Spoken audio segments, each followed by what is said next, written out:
It's not about straight line speed, you know. I think we should start a movement. Let's just focus on budget racing. Yeah. Because racing nowadays is so incredibly expensive. Did you start racing before or after you started SimLab? I didn't. I got the chance to race because I started SimLab.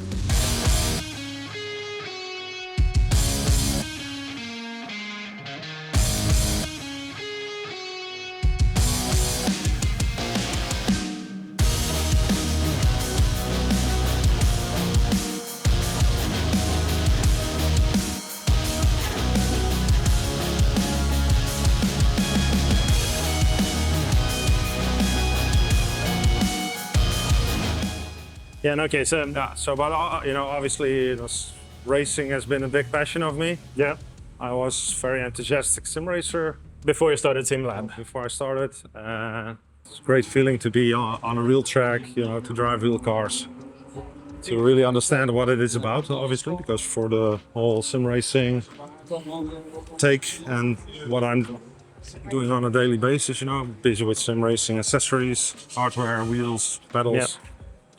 To have an idea of what the real thing really is, I think is really valuable. Eventually, I got invited by a friend of mine, which let me drive his car, and I was kind of hooked, of course. And after that, competed in Mercedes SLK Cup car, which is like an amateur type of cup in Holland, and done a couple of other things, endurance races.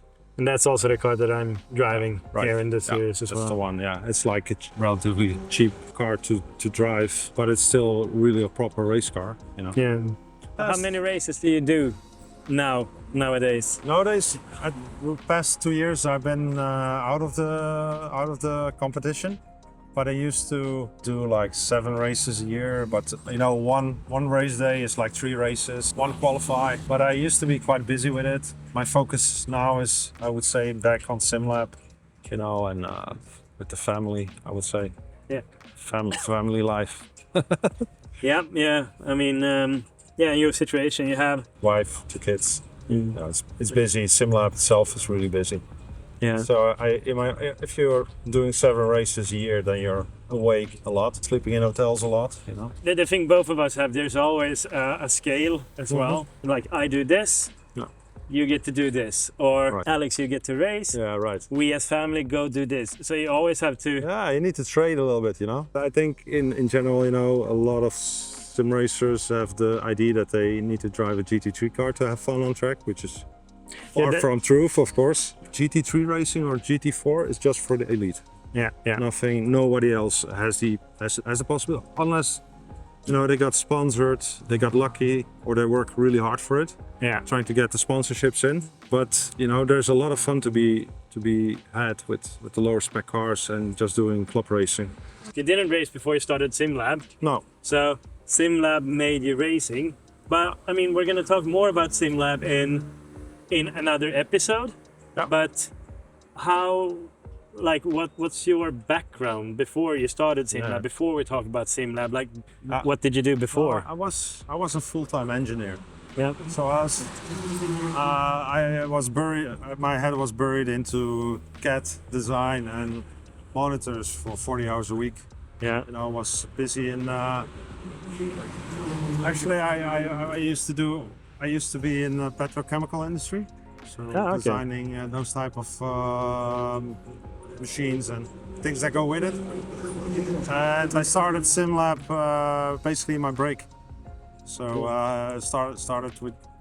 At one point, I needed my own cockpit, which I designed. Yeah. With the software. But then there was a moment when I was like, okay, let's put one together. Let me get a site. Let's get some basic designs on the website, and it started selling like right away. So we're living in a very small house, me and my wife, and at one point we were just packing stuff up until 12, 1 o'clock in the night. And then it was like order from France, then we got one from Canada, then we got from Belgium, and kind of figured out like, okay, if this is continuing like this is a business.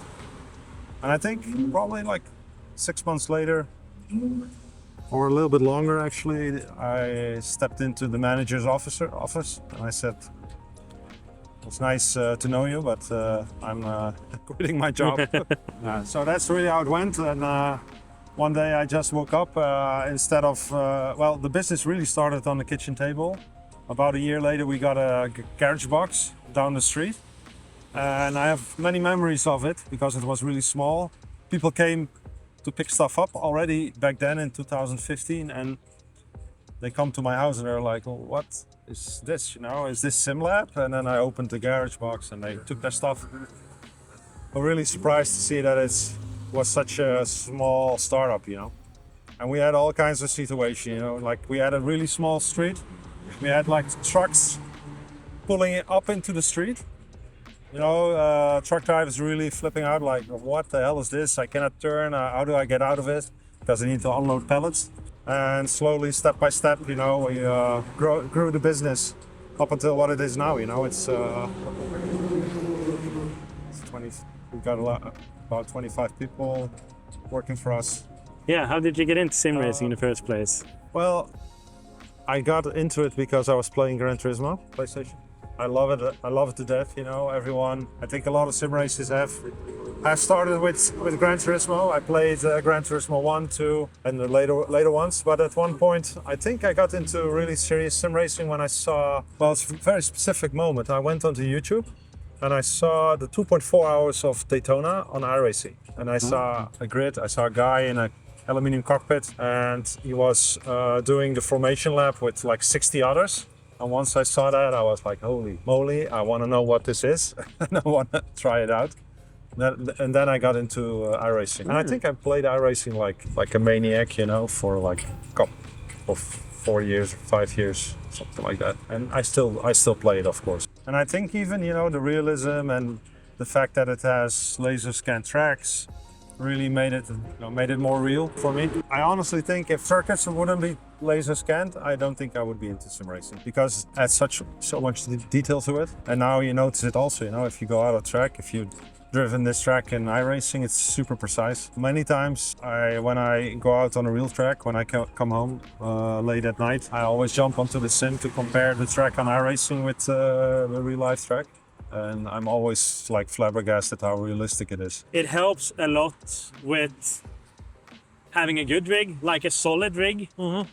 Like if you have I'm not saying that like a tube rig or a wooden rig or anything like that, but that gives you less, like if you push in here, you are stuck. You sit still. Right. And it's the same if you go to, like the P1X Ultimate, for example. Yeah, of course. Like, oh yeah, for sure. You know, the thing is with these type of cockpits is that you don't really need to worry anymore when you put your pedals and your wheel on it.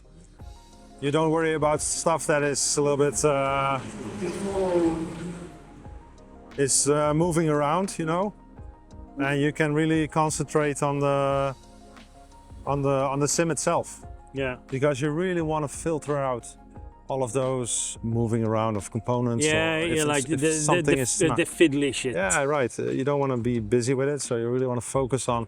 And of course, the force feedback of the wheel translates better into your hands. You know, it's basically flex. You know, you just want to prevent flex. Yeah, so you're coming up on 15-year anniversary for. That's right. A lot of monthly payments. Yeah, best payments you can make, my opinion. And I'm really into sim racing. I really love it. I follow all the latest news on it, you know. I also always want to follow the latest developments, because ultimately it's really the product, what it is about. And it's about the customers. It's about what the customers need. You know, it's not about what I want sim racing to be. You know, it's really about what customers need and what they think are good products. Yeah. You know, and which products has real value in it. And a cockpit is one of those things. It adds a lot of value to your sim racing cockpit. When did you meet Nevena? 2009. Yeah, so you already had her when you started with sim racing. All of a sudden I introduced sim racing into our lives. You know. But yeah, she's now very much part of the business. I don't think I could ever have gotten so far without her support, you know, and I might take it even a step further. I don't think I would have the inspiration to do it without her, you know. I've been in business with SimLab for. Yeah, you were my first partner, like my first real brand partner that I started working with. And I mean, if you want something done, Yeah. you go to Nivina. If I need something, then I obviously talk to you. But Yeah. if shit needs to be done, if like sure. this needs to be done or this or this, then I can just then you talk to Nivina, and then it's like Yeah, for sure. She's really good at what she does. yeah. You know, she's hands-on. I'm obviously busy with total different part of the business. I'm busy with the branding, the products, stuff that we say no to, things that we say yes to. You know, just a general vision on the brand and the products, especially. You know. Who was the first person you sent a seat to internationally, or one of the first persons? A seat. Oh man, I don't know. Kais said that when I was there. Oh really? Yeah, he's like, you know, back in 2015 when Richard started, he asked us to send a seat to set Formula One driver. Yeah, we let me think about it. We have a lot of Formula One Yeah, drivers. but one of the first seats you sent out. Set? No, like one of the first seats you sent out just happened to be to the reigning world champion. Oh, Lando Norris. Yeah, that was one of the first seats you sent out from SimLab. Right. Oh, okay, I didn't know that. I forgot. Me neither, but I got the helmet from Vesuvo, and he said that one of the first seats that was to Lando. Lando Norris. Yeah. There's a lot of drivers that we from. You know, I cannot disclose all drivers, but like from Perez, Miko Salo, you know, of those type of Finnish like, guys, like I still know them. Most people never heard of those guys, you know, but. And half of the current grid, I think almost, but way more people that race in the lower classes like GT3, GT4. A lot of racers, you know, that have sim setups at home. Yeah.